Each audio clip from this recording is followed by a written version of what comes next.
मैं एक school teacher थी। मेरी शादी महेश नाम के एक लड़के से हुई थी। शादी के बाद महेश ने मुझे कहा, अब तुम जॉब छोड़ दो, तुम कल से स्कूल नहीं जाओगी। मैं आहिस्ता से बोली, महेश गवर्नमेंट जॉब है, बहुत मुश्किल से मिली थी, आप क्यों मुझे रोक रहे हैं जॉब करने के लिए।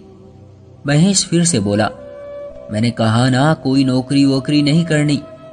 मैंने सर झुकाते हुए कहा, लेकिन आपने तो शादी से पहले कहा था जॉब मत छोड़ना, लेकिन अब आप मना क्यों कर रहे हैं। महेश चिल्लाकर बोला, औरत सिर्फ घर के काम करने के लिए है, कोई नौकरी करने के लिए नहीं। जाओ अब मेरे लिए चाय बना कर लाओ। मैं स्कूल जाने के लिए तैयार थी। बैग साइड में रखा, पास बैठ गई। महेश, आपको क्या हो गया, समझने की कोशिश करो। फिलहाल आपके पास भी कोई जॉब नहीं है। अगर मैंने भी जॉब छोड़ दी तो सोचे कहाँ से खाएंगे। फिर महेश चिल्लाया, मुझे लेक्चर मत दो, तुम बकवास करती रहोगी या चाय भी बना कर लाओगी। मैं खामोश हो गई, क्या कह सकती थी। महेश को चाय बनाकर दी। घर के कामकाज तो मैंने सुबह सवेरा ही कर लिए थे। महेश बाइक लेकर बाहर चला गया। मैंने अपनी माँ को कॉल की, मम्मी महेश कह रहा है स्कूल जाना छोड़ दो, उसे समझाइए ना। मेरी माँ हैरान थी।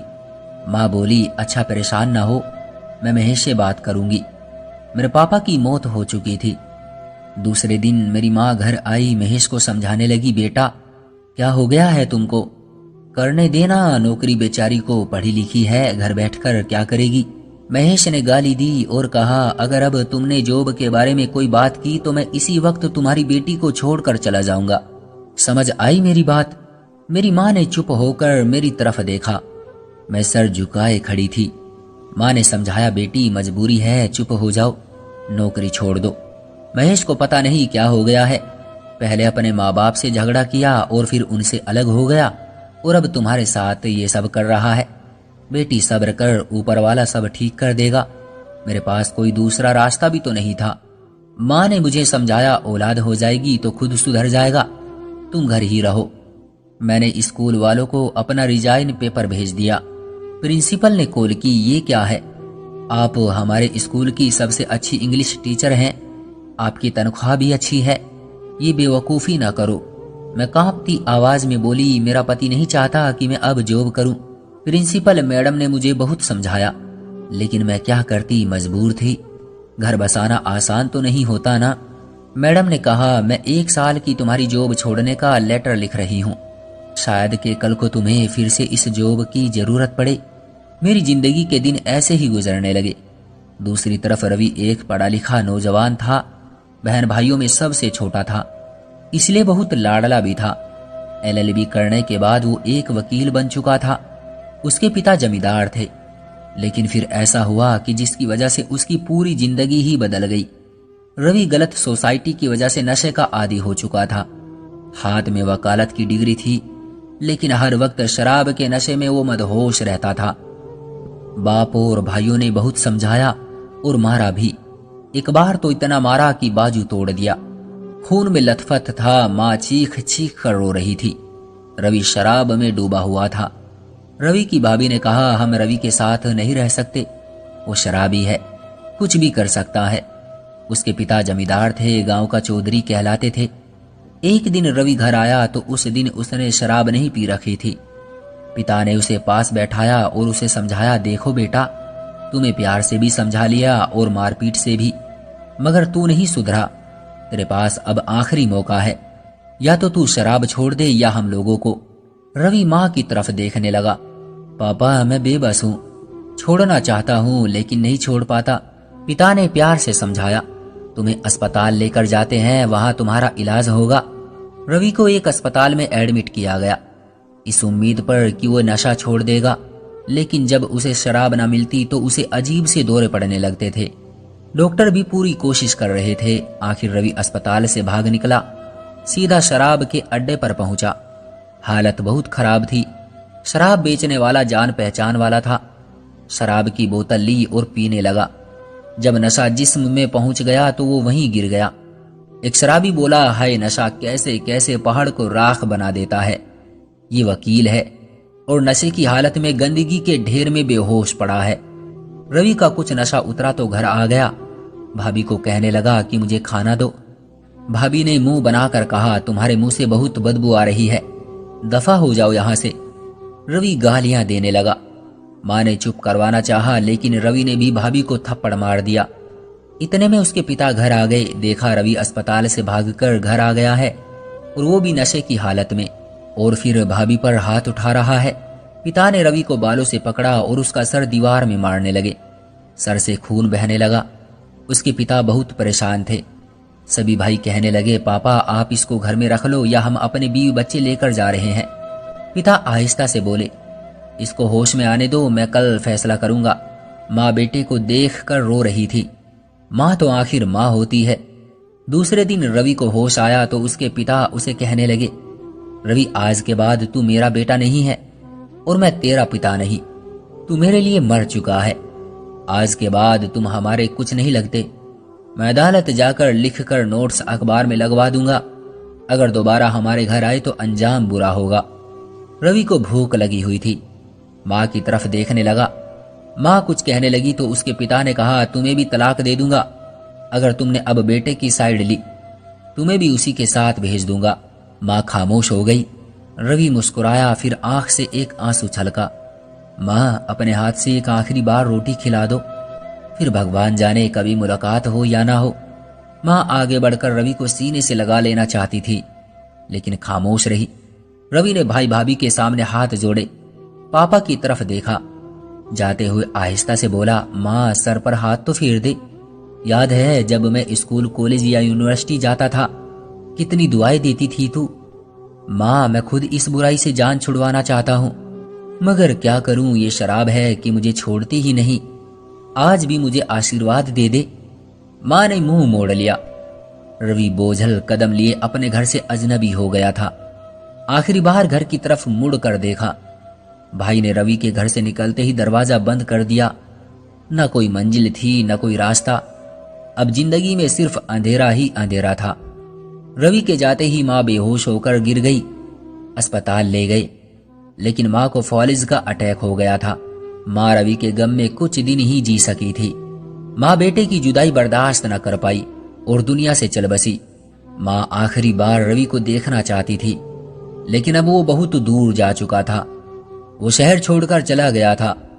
नशे ने जब जिस्म को तोड़ दिया तो एक शराब के कोठे में गया।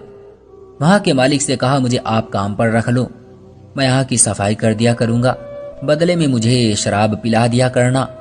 उसका एक कैसीनो था जहां जुआ भी चलता था। बड़े बड़े लोग आते थे वहां। उसने रवि को नौकरी पर रख लिया। अब रवि दिन रात वहीं रहता। इधर मेरा पति महेश भी नशा करने लगा था, जो जुआ भी खेलता था, मुझे मारता पीटता था। एक बार मैं प्रेग्नेंट हुई, मुझे 6 महीने हो गए थे। महेश ने मुझ पर बहुत जुल्म किया था। गर्भावस्था खो गई थी। मैं बहुत रोई थी, लेकिन क्या कर सकती थी। माँ को बताया, माँ मैं तलाक लेना चाहती हूँ महेश से। माँ ने फिर से सब्र करने को कहा, बेटी तलाक लेकर भी कहाँ जाओगी, लोग कहाँ जीने देते हैं, बस गुजारा कर लो। मैं खुद बीमार रहती हूँ, क्या पता कब मैं ये दुनिया छोड़कर चली जाऊं। एक बार महेश शराब के नशे में धुत था। मैं सो रही थी। महेश ने मेरा गला दबाकर मुझे मारना चाहा। ये तो नसीब अच्छे थे, मैं बच गई। महेश ने अपने नशे के लिए मेरे दहेज का सामान बेचना शुरू कर दिया। मैं उसे बहुत समझाती थी, लेकिन महेश दरिंदा बन चुका था। उसने लोगों से बहुत कर्ज ले रखा था। अब तो कर्जदार भी सारा सारा दिन घर आकर बैठे रहते थे। महेश ने मेरा सारा जेवर भी बेच दिया था। शादी को 1.5 साल गुजर गए थे, कोई औलाद न थी। जब कर्जदार महेश को तंग करने लगे तो महेश के एक दोस्त ने बताया, एक जगह जुआ खाना है, वहां तुम अपनी किस्मत आजमाओ, अगर जीत गए तो हर मुश्किल आसान हो जाएगी। मैं कमरे में लेटी हुई थी। महेश ने अपनी बाइक बेच दी और जुआ खेलने के लिए वहां पहुंच गया, जहां उनके दोस्त ने उन्हें बताया था। हाथ में 50,000 रुपये थे। इत्तेफाक ये था कि उसी जुए खाने में रवि भी नौकरी कर रहा था। महेश के सामने उस जुए के अड्डे का मालिक यानी आकाश बैठा था। महेश ने 50,000 सामने रखे और बोला, लगाओ बाजी।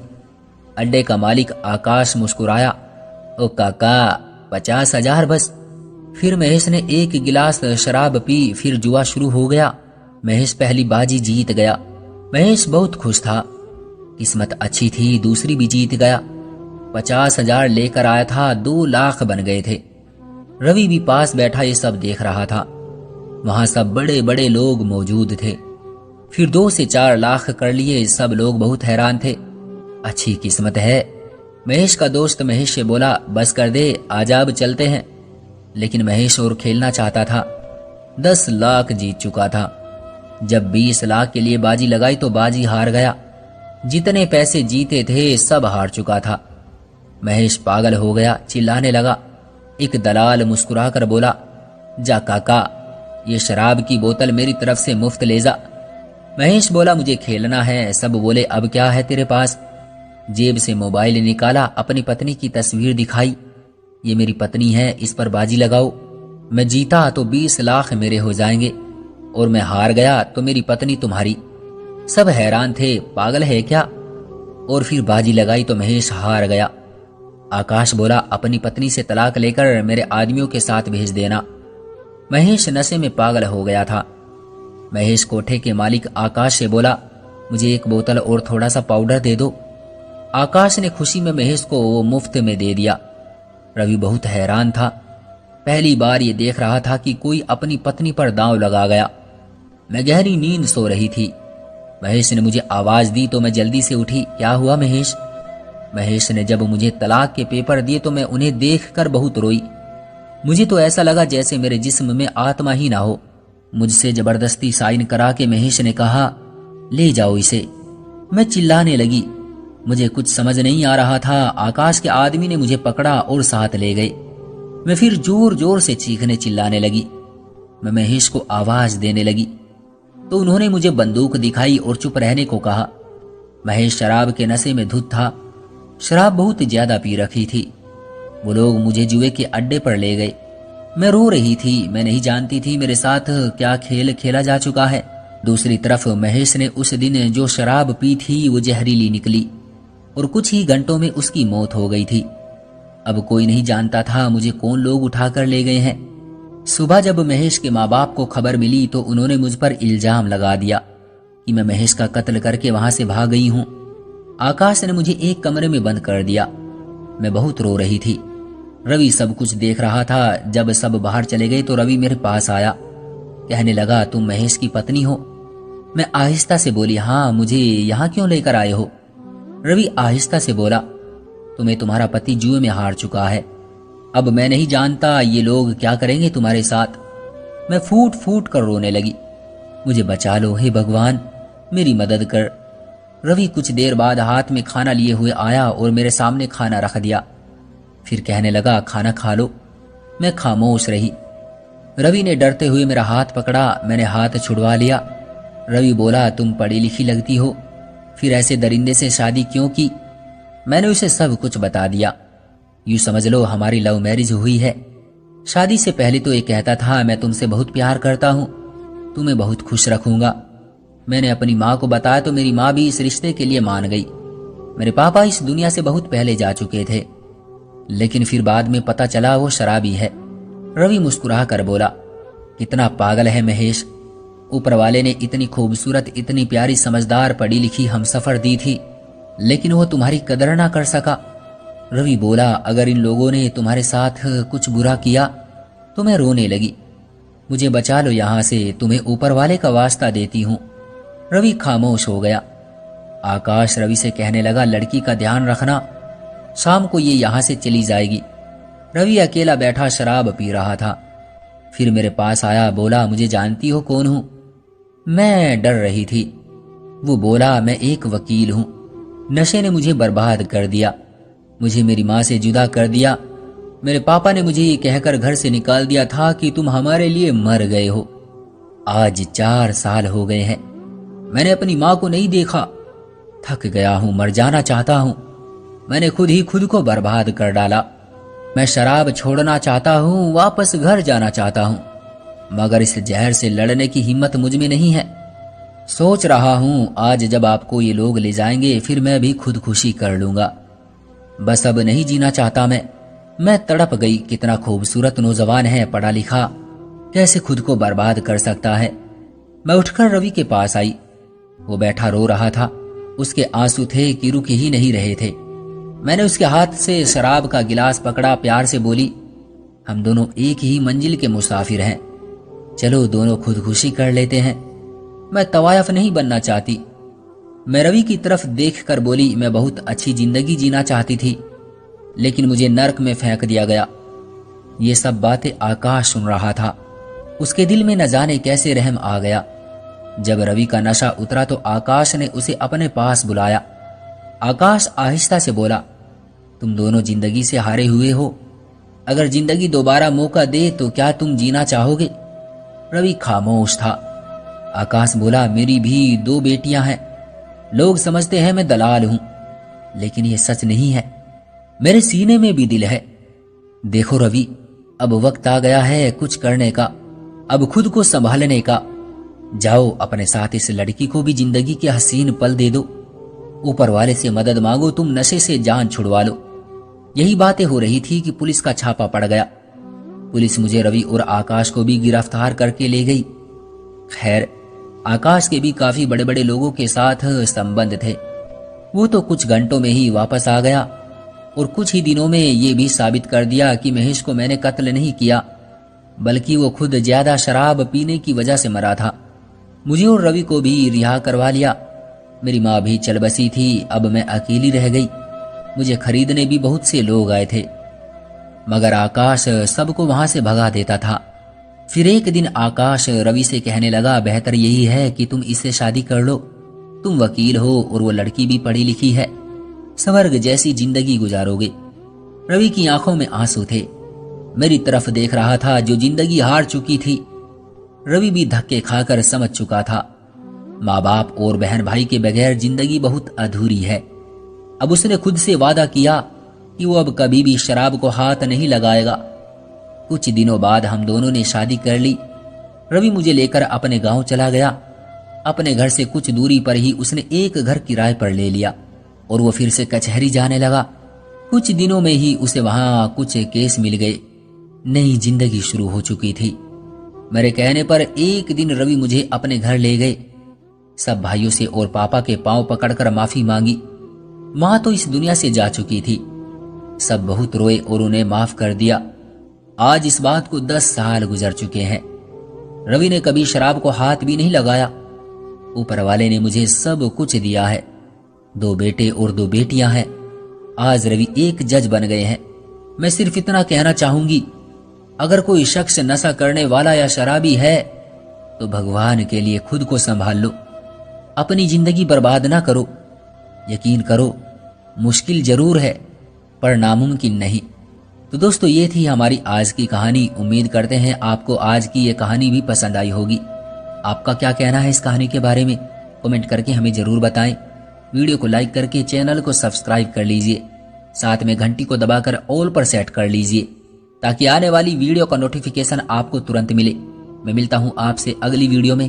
तब तक के लिए धन्यवाद।